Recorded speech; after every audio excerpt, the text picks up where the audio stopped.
నమస్కారం, welcome to I dream. నేను మీ విజేత. ప్రస్తుతం మనతో పాటు ఉన్నారు ప్రముఖ ఆధ్యాత్మికవేత్త డాక్టర్ అనంతలక్ష్మి అమ్మగారు. ఇప్పుడు అమ్మతో మాట్లాడి మన సందేహాలన్నింటినీ నివృత్తి చేసుకుందాం, మరిన్ని మంచి మంచి విషయాలు అడిగి తెలుసుకుందాం. అమ్మ నమస్కారం. అమ్మ నమస్తే అమ్మ. అమ్మ, ఇప్పుడున్న పరిస్థితుల్లో ఈ సమాజంలో ఉన్న పొల్యూషన్కి అయితే ఏంటి, ప్రతి ఆహారం కూడా అన్ని రసాయనాలు వేసి పండించిన ఆహారము, రకరకాలుగా అమ్మ ఎన్నో సమస్యలు. వీటన్నిటి వల్ల జుట్టు అనేది తెలియక మనం వాడే షాంపూలు కావచ్చు, ఏదైనా అమ్మ రీజన్ పెరగటము తక్కువే. ఉన్న జుట్టన్నా కాపాడుకుందామా అంటే అది కూడా కష్టమైపోయిందమ్మా. ఊడిపోవటము, చిన్న ఏజ్లోనే తెల్ల జుట్టు రావడము, ఇలాంటి సమస్యలు చాలా చూస్తున్నామమ్మా. అసలు నిజంగా మీలాంటి వాళ్ళు పెద్దవాళ్ళ జుట్టు చూస్తేనే ఒక రకంగా చూడ్డానికి హెల్దీగా కొంచెం బెటర్గా ఉన్నట్టు అనిపిస్తోందమ్మా. ఎలా తెల్లబడిందమ్మా నా జుట్టు?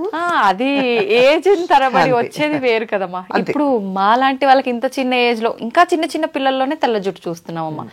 నిజంగా జుట్టు ఒత్తుగా పెరగాలన్నా, నల్లగా ఉండి తొందరగా తెల్ల జుట్టు రాకుండా ఉండాలన్నా ఎలాంటి జాగ్రత్తలు తీసుకోవచ్చమ్మా? అమ్మా, ఆ జుట్టు నల్లగా ఉండడానికి మెలనిన్ ఏదో అంటారు, అది పిగ్మెంట్ కారణం. అది దాని ప్రొడక్షన్ శరీరంలో కలిగేటటువంటి ఆహారం మనం తీసుకోకపోవడం వల్ల ఆ జుట్టు తెల్లబడుతూ ఉంటుంది. జుట్టు ఎదగాలంటే కూడా మంచి పోషక విలువలు ఉన్న ఆహారం తీసుకోవాలమ్మా. కరెక్ట్ అమ్మా, అది ప్రధానం. అది పక్కన పెట్టడం వల్ల మనకి తేడా వస్తుంది అంతే. జుట్టును చూసి మనిషి ఆరోగ్యం కూడా చెప్పచ్చట. ఇక వెంట్రుకని బట్టి కూడా చెప్తారు. హెల్దీ జుట్టు ఏదైతే ఉందో, వెంట్రుక ఏదైతే ఉందో అది ఆరోగ్యాన్ని సూచిస్తుంది. మరి అటువంటిది లేకుండా పోవడానికి కారణం ఏమిటంటే, నిజానికి ఆరోగ్యం మాట నుంచి అందానికి కూడా జుట్టే కారణం.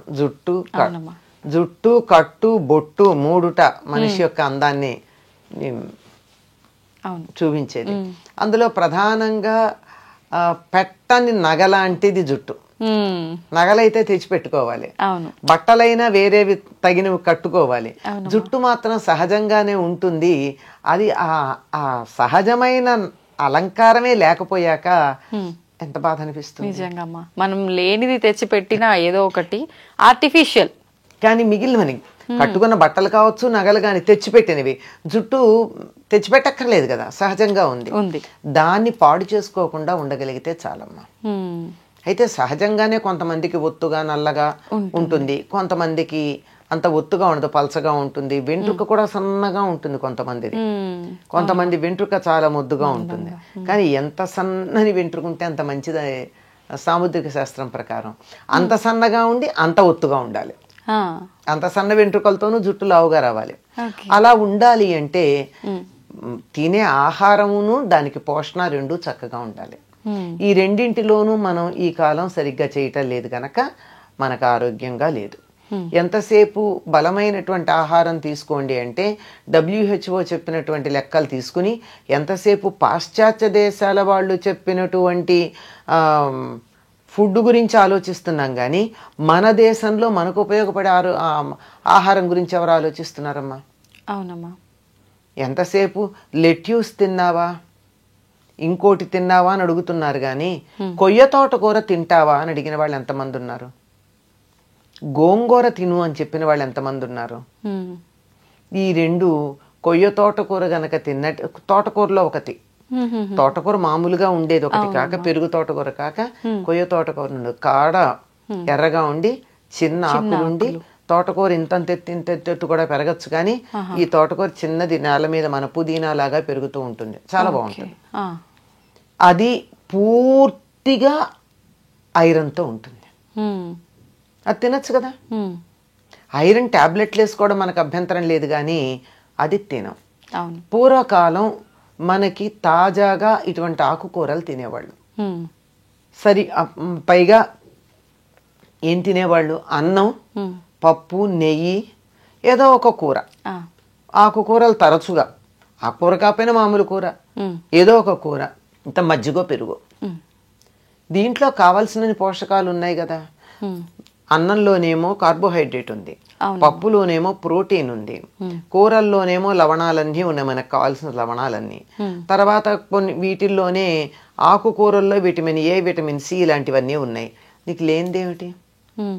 పోషకాలతో నిండినటువంటి ఆహారమే కదా.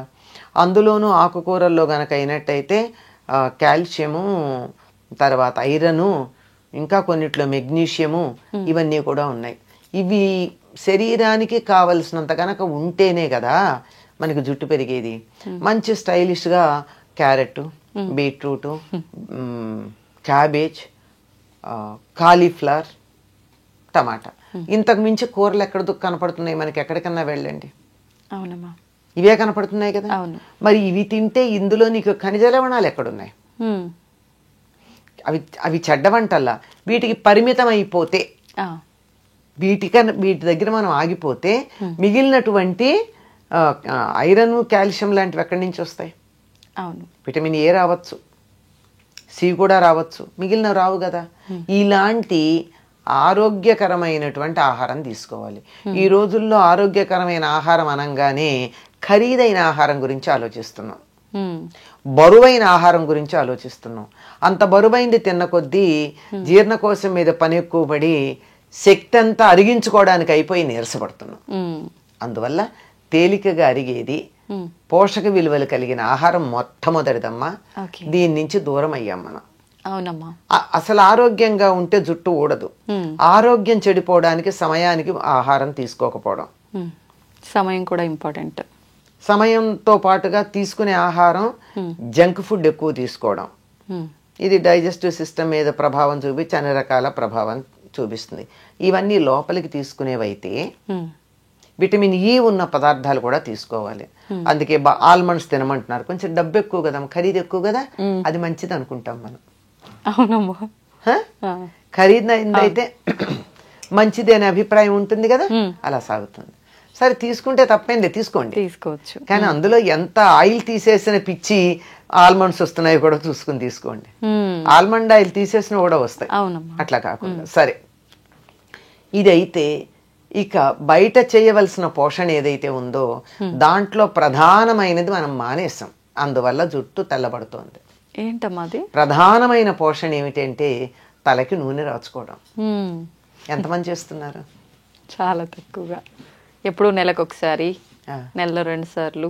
అది భయంకరమైనటువంటి దోషంలాగా కనపడుతుంది మనకి. అనేక రకాలుగా మనకి నూనె రాస్తే చికాకు అనేవాళ్ళు కొంతమంది, నూనె రాస్తే స్టైల్గా ఉండదు, జుట్టు ఇలా ఇలా ఇలా ఎగురుతూ ఉండాలి. మన మనసులో ఉండే విచ్చలవిడితనానికి సంకేతం మన జుట్టు ఎగరేయడం. అంటే దేనికి అదుపులో ఉండం మేము, మమ్మల్ని కట్టుబడి అలా కట్టి పెట్టగలిగిన వాళ్ళు ఎవరూ లేరు, మా ఇష్టం అని చెప్పడానికి సంకేతం. మనకి సినిమాల్లో వాటిలో చూపిస్తారు చూడండి, ఇవాళ నుంచి ఎవరి మాట వినను అనగానే జుట్టు ముడి విప్పిలా ఎగరసిస్తుంది. అంటే అక్కడ కనపడుతుంది స్వాతంత్రం. ఇలా ఎగరేస్తే నూనె రాచిన జుట్టాలు ఎలా ఉంటుంది? ఉండదు. కనుక అది కాదు. పైగా సినిమాల్లో చూపించి, నవలల్లో రాసి, వీటన్నిటిని చిత్రాల్లో వేసి, పైగా కొన్ని రకాల బొమ్మలు చూసి, రవివర్మ బొమ్మలు అవి, జుట్టు విరబోసుకోవడం ఫ్యాషన్ అనుకున్నాం. ఈ నూనె రాయకపోవడం, విరబోసుకోవడం, ఈ రెండు పొడవాటి జుట్టు రాకపోవడానికి, జుట్టు తెల్లబడడానికి కారణం.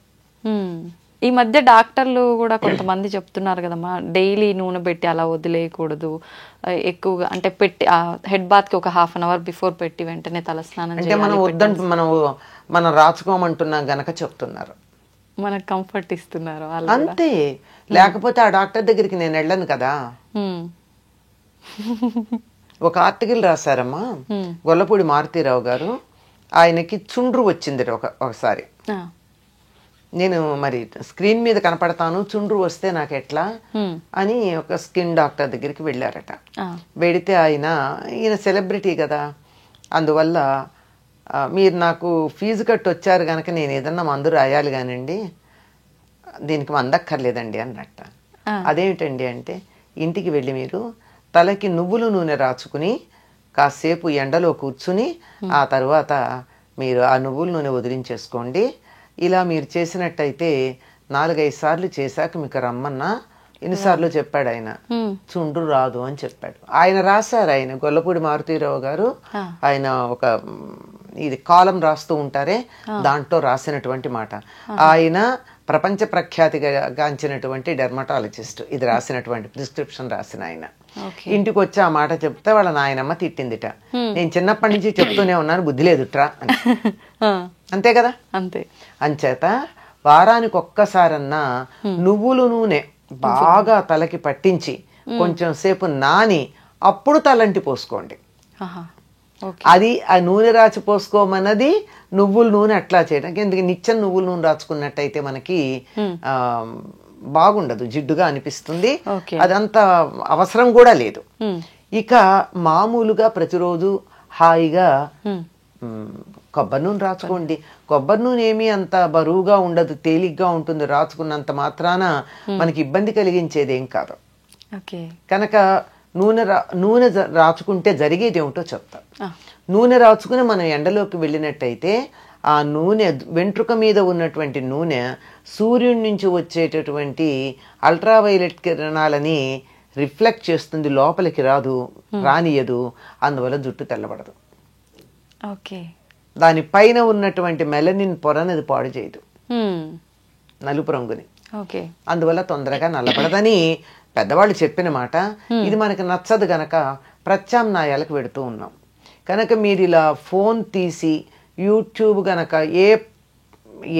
ఏది కావాలని మీరు యూట్యూబ్ కోసం సెర్చ్ చేద్దామని నొక్కినా వెంటనే వచ్చేది నల్లని జుట్టు, 10 నిమిషాల్లో మీ జుట్టు నల్లబడేది అనేవే కొన్ని వందలు వస్తున్నాయి. అవునమ్మా కదా. తర్వాత ఇంకొకటి ఏమిటంటే తలకి నూనె పెట్టుకోవడం వల్ల మెదడుకు చలవతనం ఉంటుంది. మెదడు మనం ఎక్కువ మనసుతో పనిచేసే వాళ్ళు తలకి నూనె పెట్టుకోవాలి. లేకపోయినట్టయితే మెదడు యాక్టివిటీ ఎక్కువయ్యి వేడి వచ్చి ఆ వేడి ఇక్కడి నుంచి బయటకు వచ్చే జుట్టు తెల్లబడిపోతూ ఉంటుంది. అందుకే పరీక్షలు అది అయినప్పుడు ఇంట్లో పెద్దవాళ్ళు ఏం చేసేవాళ్ళు, మా పూర్వం బాగా చదువుకుంటే పరీక్షలు అయిపోయాను ఆయన మెదడు బుర్ర వేడెక్కినట్టుందని చెప్పి ఆమోదం పెట్టేవాళ్ళు. ఇలా పెడుతుంటే అలా ఇదైపోతుంది, అందులో ఏముండకుండా ఆవిరైపోతుంది, ఇంకిపోతుంది. పరీక్షల్లో ఇప్పటికైనా సరే వారానికి ఒకసారి కానీ తలకి ఆముదం పెట్టుకోగలిగినట్టయితే జుట్టు ఎట్లా పెరుగుతుందో మీకే తెలుస్తుంది. అంటే నల్లబడుతుందని నేను చెప్పలేను, ఎందుకంటే నల్లబడ్డం అనేది మనం చాలా వాటికి రకరకాల పనులు చేస్తున్నాము, వయసు కూడా ఒక ప్రభావం ఉంటుంది. కనుక ఆముదం పెట్టుకుని చూడండి, మంచి ఆముదం, డెఫినెట్లీ జుట్టు పెరగడంలో తేడా ఉంటుంది. కాకపోతే ఆముదం పెట్టుకుంటే కొంచెం జుట్టు అతుక్కుపోయినట్టు అనిపిస్తుంది. మరి అవ్వా కావాలి బొవ్వా కావాలంటే ఎట్లాగండి. అవునమ్మా. అందువల్ల మీకు రేపే కార్యక్రమం లేదు అని అనుకున్న రోజున, ఇంట్లోంచి కదలక్కర్లేదు అనుకున్న రోజున ఇవాళ మధ్యాహ్నమో రాత్రో కనీసం ఒక 24 గంటలు నానితే చాలా బాగుంటుంది. ఆ ఆముదం పెట్టుకుని ఆ తరువాత అప్పటికి లోపలికి పెడుతుంది, మెదడుని చల్లబరుస్తుందమ్మా. జుట్టు తెల్లబడడానికి ఊడడానికి ఉన్న కారణాల్లో ఒకటి ఏమిటంటే మానసికమైనటువంటి ఎక్సర్సైజ్ ఎక్కువ. ఆలోచించినా, బాధపడినా, దుఃఖపడినా, ఏడిచినా, రోగం వచ్చినా జుట్టు ఊడిపోతుంది. అవునమ్మా. ఎందుకంటే మెదడు యాక్టివిటీ ఎక్కువ ఉంటుంది కనుక. అది చల్లబరచడానికి పనికొచ్చేటటువంటిది ఆముదము, నువ్వుల నూనె. రెండు నువ్వుల నూనెకున్న లక్షణం ఏమిటంటే లోపల దాకా, ఎముకల లోపల నుంచి కూడా లోపలికి వెళ్ళగలదు, ఫాలికిల్ దాకా వెళ్ళగలదు, హెయిర్ రూట్ దాకా వెళ్ళగలదు, కుదుళ్ళు అంటారు, కుదుళ్ళ దాకా వెళ్ళగలదు. కనుక అలా వెళ్ళి జుట్టు బాగుంటుంది. ఇది చేయడం ఇబ్బందికరంగా అనిపిస్తోంది కనుక కొన్ని కావాలంటే కొన్ని చేయాల్సిందే. వారానికి ఒకసారి ఆముదం పెట్టుకుని చూడండి, మంచి ఆముదం. తలంతా కాకపోయినా కలిసి మాడు పట్టును పెట్టుకుని చూడండి, చల్లగా. ఇలా పెట్టుకుంటేనే ఇలా కళ్ళు చల్లగా అనిపిస్తాయి మనకి. అది మరి అంత చల్లదనం కలిగిస్తూ మనం ఇంత పని చేస్తూ, ఎంత ఎండల్లో తిరుగుతూ, ఇంత టెన్షన్స్ పడుతున్నప్పుడు జుట్టు ఊడకుండాను తెల్లబడకుండాను ఉండమంటే ఎట్లాగమ్మా? దానికి కొద్దిగా బలం ఇవ్వాలి కదా మనం. దాన్ని వాడుకుంటున్నప్పుడు దాన్ని రిప్లెనిష్ చేయాలి కదా. అలా చేస్తే ఇలా ఉంటుంది. చాలా మంది ఈ మధ్య కాలంలో జుట్టు పెరగడం కోసం అని చెప్పి రకరకాల ఆయిల్స్ తయారు చేస్తున్నారు కదమ్మా. నిజంగా అలా తయారు చేసి పెట్టుకున్న ఆయిల్స్ వల్ల ఫలితం ఉంటుందంటారా? మరి ఎలా తయారు చేస్తారో తెలియదు కదమ్మా. కానీ కొన్ని జుట్టుని పెంచగలిగిన లక్షణాలు ఉన్నవి కొన్ని ఉన్నాయి. ఉదాహరణకి పొన్నగంటాకు, గుంటకలగరాకు, తర్వాత గడ్డి చామంతి అంటారు, ఇక్కడ పలకాక్ అంటారు, అది నలుపు రంగు ఇస్తుంది. చామంతి పూలాగా ఉంటుంది. చామంతి బంతి పూలలాగా చిన్న చిన్న ఉంటాయి ఓకే. అది. తర్వాత సరస్వతి ఆకు, తర్వాత ఉసిరిగా, ఇవన్నీ జుట్టు పెరగడానికి సహకరిస్తాయి. అంటే ఉసిరిగా నలుపు రావడంతో పాటుగా చేసేది ఏమిటంటే విటమిన్ సి, ఎక్స్టర్నల్ గా కూడా విటమిన్ సి ఇస్తున్నాం. ఇవన్నీ కూడా జుట్టుకి సహకరించేటటువంటివి. మరి వీటిని ఎంత వేస్తారో, ఏ పాళ్లల్లో వేస్తారో చేసేవాళ్ళు మనకి తెలియదు కదా. మందార పూలు ఇవన్నీ కూడా జుట్టుకి సహకరిస్తాయి. అందువల్ల జుట్టు ఎదుగుదలకి, వాటికి ఎదుగుదల అన్నదానికన్నా ఆరోగ్యంగా ఉండడానికి సహకరిస్తాయి. ఎంతన్నా ఉండని పేల్గా కాకుండా చక్కగా ఉన్న జుట్టు కొంచెం ఉన్నా బానే ఉంటుంది. అవునమ్మా, అలా ఉండడానికి. చాలా మంది ఆయిల్ పెట్టుకునే ముందు కొంచెం గోరువెచ్చ చేసి పెట్టుకుంటూ ఉంటారమ్మా, అలా పెట్టుకోవచ్చు అంటారా? తప్పింది, గోరువెచ్చగానే ఉండాలి. తొందరగా కుదుళ్ళల్లోకి పెడుతుందని అర్జెంటుగా కడిగేసుకోవచ్చు. లేకపోతే కూడా ఏం చేస్తారు, మీకు ఈ పార్లర్లకు వెడితే నూనె పెట్టేసిన తర్వాత ఒక తడిపిన వేడి నీళ్ళల్లో తడిపినటువంటి టర్కిష్ టవల్ తలకి చుడతారు. ఈ ఆవిరికి లోపల ఎడుతుంది. అది మనమంతా చేయలేకపోయినా హాయిగా గోరువెచ్చగా చేసైనా పెట్టుకోవచ్చు, లేదా ఒక టవల్ చుట్టేసుకోవచ్చు. ఎందుకంటే లోపలికి ఇంకా తరచుగా రాసుకునే వాళ్ళకి సమస్య లేదమ్మా. లేదు అమ్మ. ఈ జాగ్రత్తలన్నీ తీసుకున్న తర్వాత మనం నార్మల్గా శీకాకాయ, కుంకుడుకాయలు ఇవి వాడాలంటారు. కానీ ఇవన్నీ వాడటం అంటే ఈ జనరేషన్ వాళ్ళకి హెయిర్ రఫ్గా అనిపిస్తుంది, అంత సిల్కీగా ఉండదు, ఇలాంటి ఇబ్బందులన్నీ ఉంటాయని చెప్తుంటారు కదమ్మా. ఎట్లా జాగ్రత్తలు తీసుకోవాల్సినవన్నీ తీసుకున్నాం. షాంపూ వాడచ్చు అంటారా, పర్వాలేదా? సూట్ అయితే వాడచ్చమ్మా. ఒకసారి టెస్ట్ చేసుకుని చూడండి. హెయిర్ స్మూత్ గా ఉండాలి అంటే ఒక మందారాకులు 4 తీసుకుని మెత్తగా గనక చేస్తే అసలు జిగురు వస్తుంది. స్నానం అంతా అయిన తర్వాత, తల రుద్దుకోవడం అయిపోయిన తర్వాత దీనిని ముందైనా సరే ఈ మందారాకులు జిగురు ఉంటుందమ్మా, అసలు షాంపూ లాగా అనిపిస్తుంది. అది గాని తలకి పెట్టేసుకున్నట్టయితే, పెట్టుకుని స్నానం చేయాలి, అది పెట్టుకుని ఉంచరు. చేస్తే మీరు వద్దన్నా మెత్తగా పట్టుకుచ్చులా ఉండి మీరు ఇలా క్లిప్ పెట్టుకోవడానికి ఇట్లా తీస్తే కూడా జుట్టు జారిపోతుంది. అంత స్మూత్ గా జారిపోయేటట్టు ఉంటుంది. అంటే న్యాచురల్ కండిషనర్. ఇంకా అలోవెరా అంటారు, అదంటారు, ఇదంటారు. కానీ ఇది పల్లెటూళ్ళల్లో అందరూ వాడి సక్సెస్ అయినది. అది నేను చెప్పింది మందారాకు. ఇప్పుడు ఈ కుంకుడుకాయ, శీకాకాయతో తలస్నానం చేయాలనుకునే వాళ్ళు ఆ ప్రాసెస్ ఏ రకంగా ఉంటుందమ్మా? మేమైతే చిన్నప్పుడు కుంకుడుకాయలు కొట్టి అందులో గింజలు తీసి వీటిని మళ్ళీ తొందరగా అవ్వాలంటే వీటిని మళ్ళీ బాగా దంచేవాళ్ళం చిన్న గుండ్రాయితో. లేదంటే కూడా నీళ్లలో వేసి నానబెట్టేస్తే రసం వచ్చేస్తుందమ్మా. ఆ రసంలోనే మేము మందారాకులు వేసేసేవాళ్ళం. కలిపేసి రుద్దేసుకునేవాళ్ళం అంతే. శీకాయ అయితే ఉడకబెట్టాలి, లేకపోతే పొడుము పట్టించుకోవాలి. శీకాయ. కుంకుడుకాయ అయితే కాయలనైనా ఒక్కసారి ఇలా చితగొట్టి నానబెట్టేస్తే అయిపోతుందమ్మా. పొడి చేసి పెట్టిన తర్వాత అది వేడి నీళ్ళతో కలిపి అప్లై చేసుకోవడమేనమ్మా? శీకాయ అయితే వేడి నీళ్ళలో కలపాల్సిందేనమ్మా. ఉడకబెడతారు కూడా కొంతమంది. కుంకుడుకాయ కూడా తేలిగ్గా అవ్వాలి అంటే, పని తొందరగా అవుతుందంటే ఒక్కసారి స్టవ్ మీద పెడతారు. ఈ రోజుల్లో స్టవ్ ఈజీగా అందుబాటులో ఉంది కదా. పూర్వం అయితే పొయ్యిలు వెలిగించాలి, కష్టంగా ఉండేది కనుక అది కష్టం. కానీ త్వరగా వచ్చేస్తుంది. షాంపూ కన్నా హాయిగా వచ్చేస్తుంది రసం. కాకపోతే చేత్తో ఇట్లా పిసగాలి, రసం తీసుకోవాలి. చిన్నపిల్లలకు పోసేటప్పుడు అయితే మేము టీ స్టెయినర్ లో ఆ రసాన్ని వడగట్టి వాళ్ళకి పిప్పి తగలకుండా చేసేవాళ్ళం చిన్నతనం. తలుచుకుంటే చెయ్యొచ్చమ్మా. అవి పాతకాల పద్ధతిలోనే మనస్సులో ఒక అభిప్రాయం ఏర్పడిపోయి వాటి మీద నెగిటివ్ ఫీలింగ్ ఉండడంతో వాటి దగ్గరికి వెళ్ళలేకపోతున్నాం. నిజమే అమ్మా. చెప్తుంటే సింపుల్ గానే అనిపిస్తుంది అమ్మా, కాకపోతే దానికంటూ కొంత సమయం కూడా కేటాయించాల్సి ఉంటుంది ఇదంతా చేయాలంటే. ఎందుకు ఎంత పెద్ద సమయం అమ్మ? ఎప్పుడప్పుడు అన్ని తెచ్చుకునేటప్పుడు కుంకుడుకాయలు తెస్తారు, తలకి నూనె పెట్టుకునేటప్పుడు నానబెడతారు, వాడుకుంటారు. సిజర్స్ పట్టుకెళ్ళి ప్యాకెట్ కట్ చేసుకునే లోపల విసుగుతారు, పోసుకుంటారు. ఏముందానికి?